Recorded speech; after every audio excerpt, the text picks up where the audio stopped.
साथियों, light chapter से mirror based questions हम डिस्कस कर रहे थे। इसी श्रृंखला में हम लोग एक क्वेश्चन नंबर लेके आए, क्वेश्चन नंबर 15। क्वेश्चन नंबर 15 है, सॉरी क्वेश्चन नंबर 14 है ये एनसीईआरटी की टेक्स्ट बुक की एक्सरसाइज का। आइए देखते हैं क्वेश्चन मांग क्या रहा है और इसको सॉल्व कैसे करेंगे। देखिए हमारे पास चीजें क्या क्या है। हमारे पास मात्र 3 फॉर्मूले अभी तक बताए गए। सबसे पहला फॉर्मूला बताया गया कि F is equal to R/2। दूसरा फॉर्मूला बताया गया 1/V plus 1/U is equal to 1/F।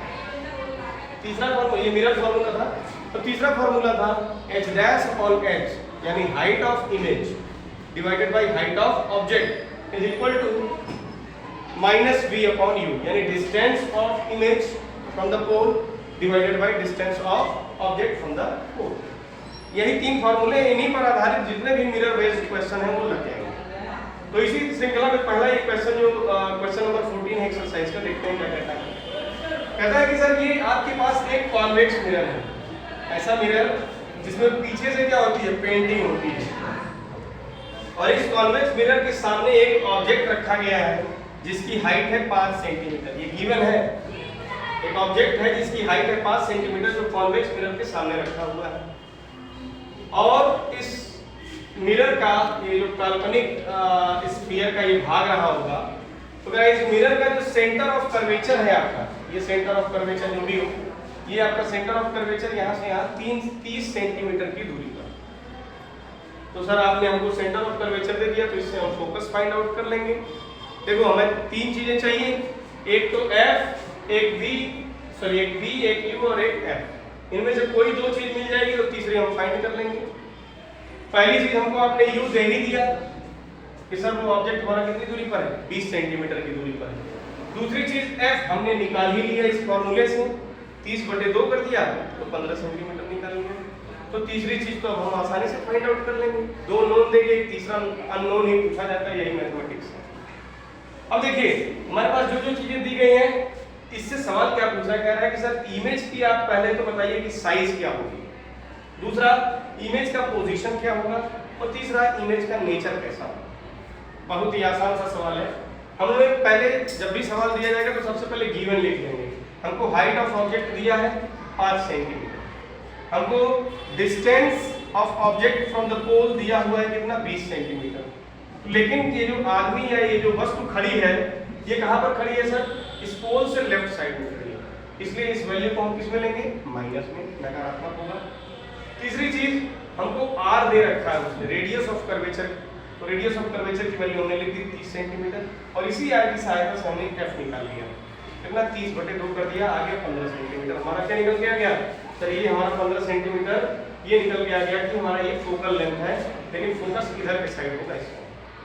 अब चूंकि फोकल लेंथ इधर के साइड है इसलिए ये पॉजिटिव में वैल्यू रहेगी। आगे देखते हैं। अब पूछ रहा है कि V की वैल्यू क्या होगी और H की वैल्यू क्या होगी। बड़ा ही आसान सवाल।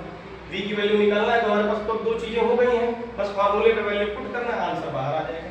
हमने पहले लिख दिया formula 1/V plus 1/U is equal to 1/F, जो कि मिरर फार्मूला। अब हमने लिखा 1/V इज इक्वल टू 1, ये हो जाएगा 1/F, ये 1/F यहीं रह जाएगा, और ये 1/U की उधर जाएगा तो माइनस में हो जाएगा। अब 1/V को ऐसे ही रहने देते हैं और इन दोनों की वैल्यू पुट कर देते हैं। भाई F की वैल्यू कितनी थी, 15 सेंटीमीटर, वो हमने लिख दी, और V की वैल्यू कितनी थी, सॉरी U की वैल्यू 20 सेंटीमीटर, लेकिन किसमें, माइनस में। तो ये पहले यहाँ पर माइनस था, यहाँ पर पहले -20 लिखे थे हम, और यहाँ पहले थे इस फॉर्मूले के हिसाब से माइनस था। लेकिन जैसे ही हम इस ब्रैकेट का इस अंदर और बाहर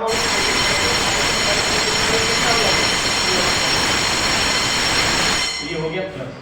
अब इन दोनों का एलसीएम क्या आया भाई, 60 आ गया। अब 15 का पारा पड़े, 15 चौक के 60 और 20 तिहाई 60। भाई इस 15 का 1 में गुणा किया तो 4 आ गया, इस 3 का 1 में गुणा किया तो 3 आ गया। 4 + 3 कितना हो गया, 7, 7/60। तो हमारे 1/V की वैल्यू तो आ गई 7/60, लेकिन हमसे वो वैल्यू किसकी पूछ रहा है, V की। तो V की जगह पे हमको क्या लिखना होगा, ये जो 7 है ये ऊपर चला जाएगा और ये जो 7 है वो नीचे चला जाएगा। क्यों, क्योंकि ये V ऊपर चला गया और 1 नीचे चला गया, तो 7 ऊपर चला गया 7 नीचे, और जब डिवाइड किया तो आंसर आ गया 8.57 सेंटीमीटर। तो हमको पोजीशन तो पता चल गया कि ऑब्जेक्ट हमारा 8.57 सेंटीमीटर का है। अब चूंकि हमारा वैल्यू प्लस में है तो निश्चित तौर पे यहाँ कहीं पर वो हमारा जो है इमेज बनेगा। पॉइंट साइज का या छोटा बनेगा बड़ा बनेगा ये निर्धारित करना बाकी रह गया है। तो देखते हैं हमारे पास दूसरा फॉर्मूला था h dash upon h equal to minus b upon u। तो हमने h डैश की जगह क्या रख दिया भाई, h डैश क्या था, h डैश हमको फाइंड आउट करना था, h की जगह हमने 5 रख दिया और माइनस v की वैल्यू माइनस लगा दिया और अपॉन u की जगह भी माइनस 20 लिख दिया। इस माइनस से ये माइनस कट गया तो बचा क्या, ये प्लस हो गया, ये भी प्लस हो गया। अब इसका इसमें मल्टीप्लाई, इसका इसमें मल्टीप्लाई कर दिया तो h डैश बराबर क्या आया, ये और ये मल्टीप्लाई हो गए ऊपर डिवाइडेड बाय 20। फिर काट दिया हमने 5 चौक के 20 और 4 से इसको काटा तो 2.14 सेंटीमीटर आपका साइज ऑफ इमेज आ गया। अब चूंकि आपके साइज ऑफ इमेज कैसा है, प्लस में है, तो इससे हमको अंदाजा लग गया कि यहीं पर इमेज बनी होगी लेकिन थोड़े से छोटे साइज की बनी होगी, ऊपर की तरफ बनी होगी, प्लस में है। अगर ये माइनस में होता तो नीचे की तरफ बनी होगी। तो धन्यवाद।